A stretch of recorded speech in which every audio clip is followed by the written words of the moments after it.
I'm Judy Yarbrough, and this is my son Colin. We are partners in Full Circle Bakery, and we Sell cookies? well, okay. We sell cookies, and the profits of the cookies go full circle back into the community. We feel like the skills and education that we're able to provide will help them find the opportunities. We work with City Square right now, and they're the ones who offer the opportunities. They work with the students and use the skills and education to help place them in jobs. And so this morning, we're going to talk about how we put together the ingredients, how feel like we're doing the best things that we can do in order to prepare people for the opportunities. And we work actually in the culinary arts program, and we teach a one-day baking class to help them get those skills ready to go. And so Colin's going to talk about the full circle part of how we source our ingredients. Yeah, so the full circle starts with sourcing as locally as possible. And today we're going to be going over chocolate chip cookies. This is one of our signature cookies and has a lot of really local ingredients as well.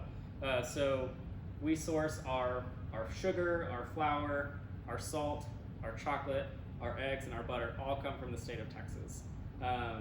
So everything you see here, aside from the baking soda, was sourced by a Texas-based business today. And yeah, we're going to cover our chocolate chip cookie recipe. So we'll go through kind of our 4 major steps of creaming, beating, mixing, and then baking. And so let's get started. So the first step is, as you can see here, we have everything kind of measured out and ready to go. There's a fancy French term that we've learned. Neither of us are professionally trained cooks or bakers. Everything we've learned over the past how many ever years is just by reading books and watching things and learning from friends. But getting everything measured out before you start the recipe is really important, because as we often do when we're talking and baking in the kitchen, we're like, was that 1 cup or 2 cups? Was that, a half a pound of chocolate or a full pound of chocolate? So it just helps to make sure that when you're actually making things, you have everything measured out properly ahead of time. We do tend to go off on conversations that how we can save the world, and it is difficult to remember. So mise en place, which is what Colin's talking about, has been an excellent way for us to avoid that, for a lack of a better way to talk about it. The other thing that's really important when starting out, especially a cookie recipe, is to get your eggs and your butter to room temperature. That helps to mix everything together properly. It helps the butter cream together with the sugars really well, which is all really important to getting a really delicious cookie at the end product. So when we cut up our butter ahead of time into little blocks, that helps it come to room temperature a little quicker. Thank you. All right, so we go ahead, and that's always going to be your first step for making a cookie, is butter and sugar creaming together. So we've got our equal parts. Our chocolate chip cookie has equal parts white and brown sugar. We've changed our chocolate chip cookie recipe over the years, which I'm sure every family has. They all have their own secret chocolate chip cookie recipe. This is the one we've kind of finally landed on. So we'll go ahead and put that in there. And while I'm doing that, I want to say that we're using a whip, which is perfectly fine. We normally use the paddle, but we don't have access to that today. So we're learning on the fly, folks. That's right. So yeah, so the most important thing when creaming together your butter and your sugar is to cream it for long enough. A lot of people will stop probably a little too early. What you're looking for is for the butter and the sugar to be nice and light and fluffy. So that's really the step that we're looking for. Another thing about having room temperature butter is it creams a lot faster because it's softer, and it makes it easier for the sugar to whip into the butter and create air. I'm gonna have to say, using the whip instead of the paddle they're having a hard time getting together in here. So I think the eggs, when we put in the eggs, that generally helps everything come together more quickly. So, okay.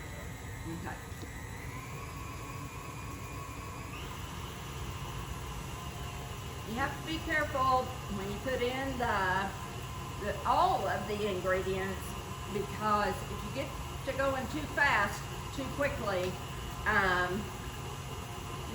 was baking with my 5-year-old granddaughter this last week, and we had several opportunities to see flour go fly out of the bowl. So, just a little side piece. And one other thing, while we're using a stand mixer here today, and that's what we use in our day-to-day operations, you don't have to have a stand mixer to make really good cookies. All of the things that we're going to talk about apply just as well mixing by hand as they do with a hand mixer. I mean, we didn't have a stand mixer for decades until I finally bought one on Craigslist for $100. And even then, Mom was very skeptical about using it.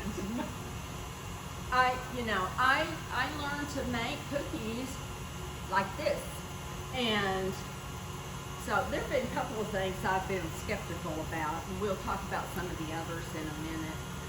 Okay, that's some pretty good shape. So we're usually creaming together our butter and our sugar for about 5 to 7 minutes, and that's really going to create. You'll be able to kind of feel with your hands. If you can't feel the grains of sugar as much anymore, that's kind of what you're looking for. If you can still see clumps of butter, keep going. And where do we?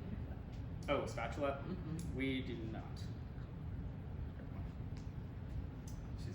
All right, so next on the list, after you cream your butter and your sugar together, is to beat in your eggs and your vanilla. So again, the eggs have come to room temperature, and I'm sure a lot of people will crack their eggs on the side of the bowl. We recommend not doing that because it leaves the chance for an eggshell to fly up into the egg, and then you're trying to fish it out. So we always crack it on a flat surface and then break it open into a separate bowl, because the last thing you want is a bad egg, thanks Christy, going into your whole batter and then you having to clean up that mess and losing whole batch. Well, So- let me tell you a little tip we learned from someone probably about a year ago, is that shells, using the shell to get the little piece of, instead of chasing it around all over the place, if you get the eggshell, you've just taken it out of and you just put it in there, it will adhere to it rather than human beings. Yes, Hands. that's a fun little tip there.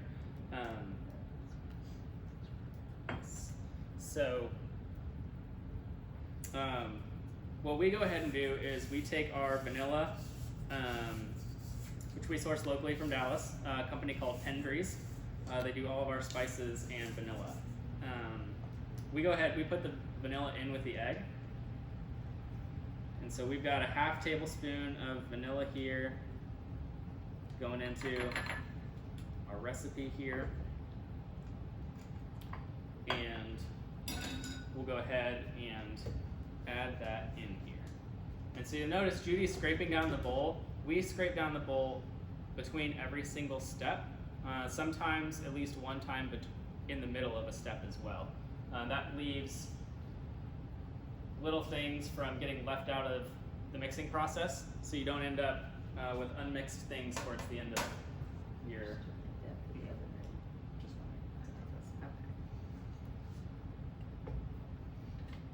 And similar to this is probably a place where people don't Do it long enough. do it long enough. Yeah. What you're really looking for is, the recipes will usually say beat until well incorporated. That can mean a lot of things. What that's really looking for is to kind of have the dough or the batter start pulling away, and so you can kind of feel like it's a little stringy. It's leaving some indentions in the dough as it's going through, and it starts to look really smooth. That's what you're looking for. So maybe 30 seconds to a minute, somewhere around there will probably be pretty good. And don't be afraid, again, to move the mixer up to a higher speed. Let me take a moment Sure, I'll hold that for you.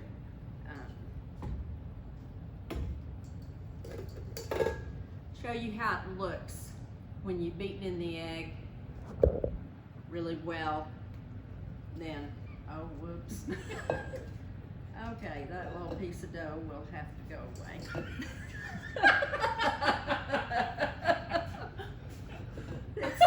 It's so much fun when we're working together, and I'm usually the one that causes the funny things. Okay, I don't know if you noticed it or not, but when I got the dough out, I plopped it right here, and then I got it on my face. So we've been cleaning up, and Colin's going to take over. I am usually the comedy that's a part of all. Yes, yes, it's a baking and comedy act. All right, so now that we've got our sugar and our eggs and our butter and our vanilla already in there, the last step is to add all of your dry ingredients. So we already have measured out here our flour, our soda, and our salt. They're all in here together. We whisk it together to kind of incorporate a little bit more air. And we'll go ahead and we'll add that in. And so this is a step where you don't want to overmix. Go ahead and just place this here. This would probably be the one step where you want to do it just until you start to see flecks of flour disappear. And especially when you're going to add something else in, you may want to stop even a little bit earlier. That way you don't overwork the dough. Well, and somewhere along the line, I learned that having some flour still in the dough, particularly with chocolate chips, they just mix in better. They hold together better within the cookie. Yeah. All right, so I've got a little bit of flour still showing in here. Now, you'll notice here on the table that we don't have chocolate chips. And one thing that we've learned over time is that the most important quality for a chocolate chip cookie is the quality of chocolate that you put in it. So that's not to say that chocolate chips or anything else are not good to use. Use whatever you like the most, because that's going to create the best chocolate chip cookie for you.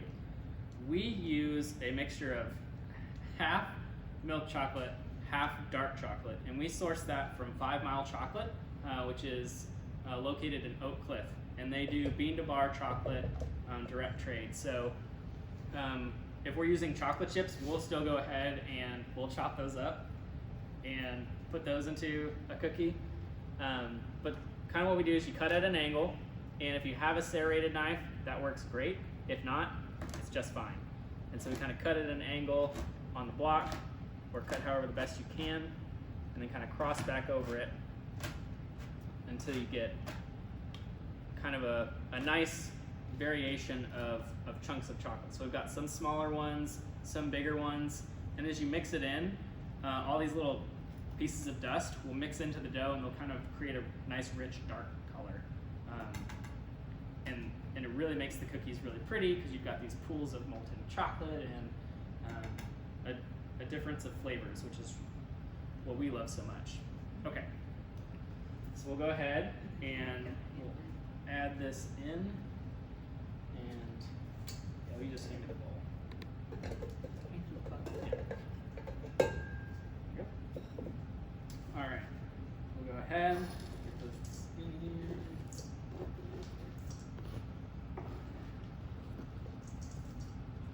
And so so we use a full pound of chocolate in every single recipe of our chocolate chip cookies, which might sound like a lot.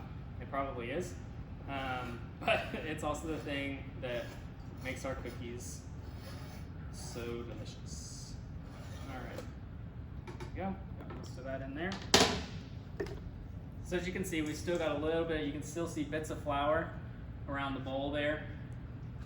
So that's really what you're looking for. It's not all fully incorporated just yet. All right, so we'll go through and we'll, again, slowly mix this together. Just to combine.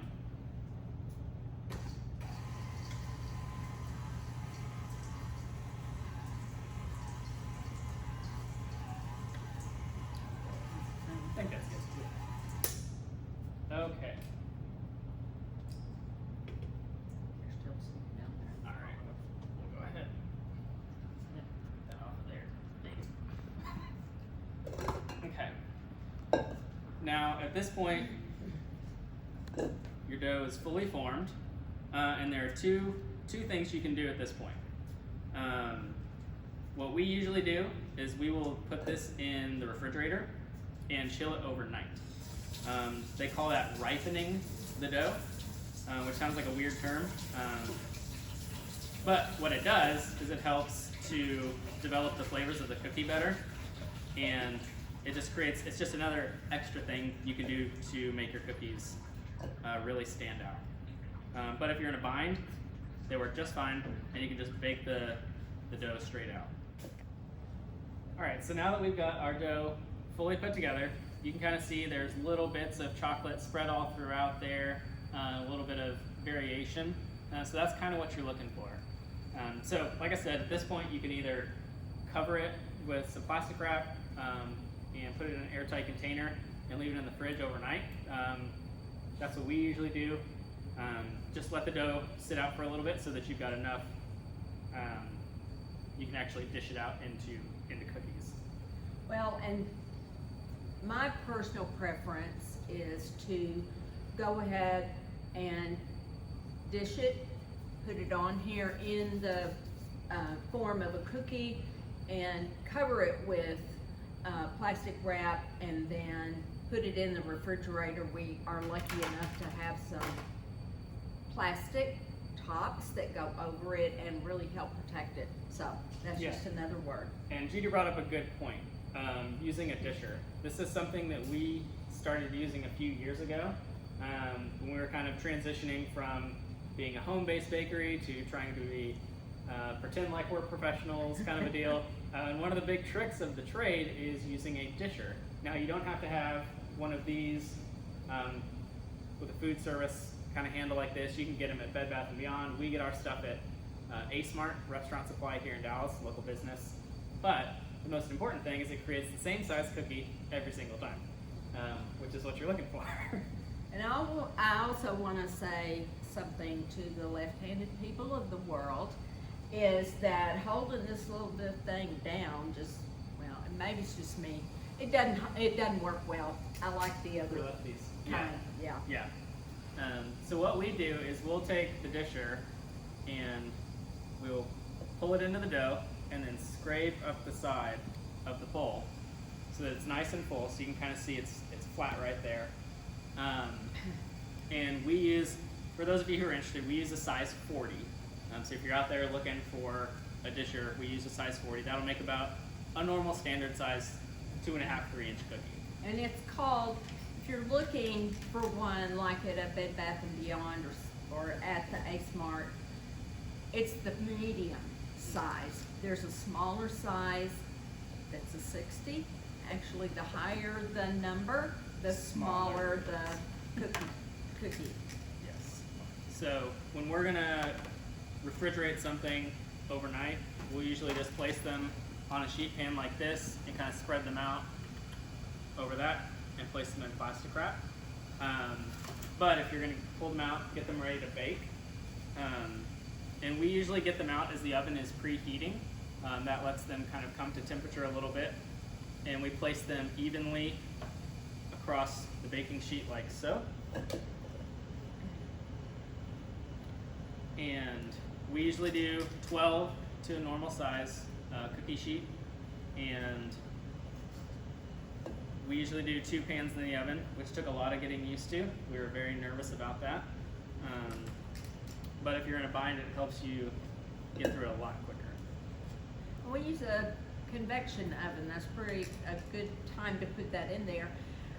And it's wonderful. We have learned how to bake with that, and you have the 2 racks, one on the bottom, one on the top, and halfway through the time, you take them out, rotate, and put the bottom tray on the top and the top on the bottom, and we have found that really gets a much better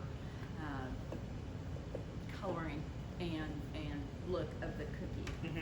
Yeah, because not all ovens are the same, nor do all ovens actually operate at the temperature they say they're operating at. And one thing we use is we just bought a simple oven thermometer. We keep that in our oven. You may have been burning cookies all your life. It could not be you. It might be the oven. So it's just something to help you kind of figure out, maybe this hasn't been me after all. And one other thing, Judy noted that we use a convection oven. So if you're going to use a convection oven, make sure that you dial the temperature down 25 degrees from what's stated on the recipe.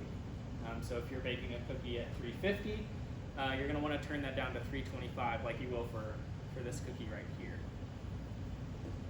And most of the convection ovens automatically take it down that 25 degrees. Yeah. So, yeah, and like Judy said, one thing we do is we take the sheets out halfway through the baking time, and so we pull it out of the oven, rotate it, and then either move it up or move it down, depending on where it is. Or if you've got one tray, just rotate it around, you'll be fine.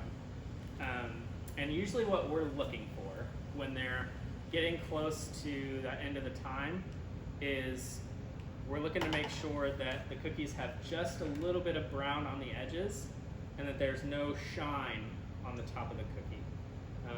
Because if a cookie looks like it's done when you pull it out, it's too late. It's too late. So because cookies, as they cool on the pan and on the cooling racks, they're going to continue to bake because of the heat that's either in the pans or in the cookies themselves. It's called carryover. But those are just a few little things right there on the baking process that are really important, because you could have done all of the great work up until this point. But if something goes wrong in the baking process, you could lose everything you have. But worst comes to worst, you crunch them up, throw them on some ice cream, and it'll be just fine. We've done that plenty of times. The measuring, we need to tell them about using the scale. That's right. So kind of the main things that we use, like we said, mise en place, very important. Measuring everything out ahead of time really helps.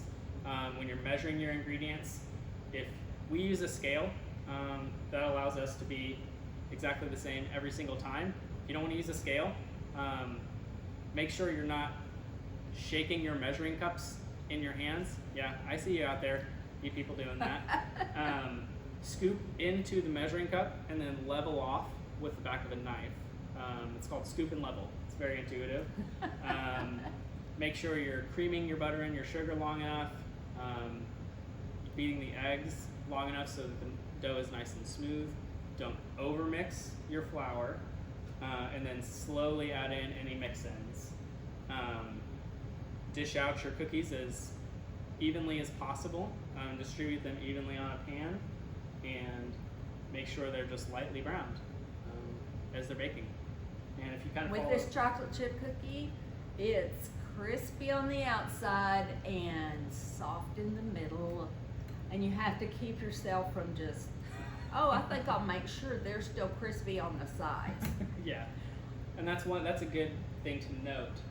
Depending on how much time you want to use, so our recommendation for I think 11 to 13 minutes will get you kind of in that range. If you want something thin and crispy, keep going a little bit longer. If you like it a little more doughy, just stay on that lower end.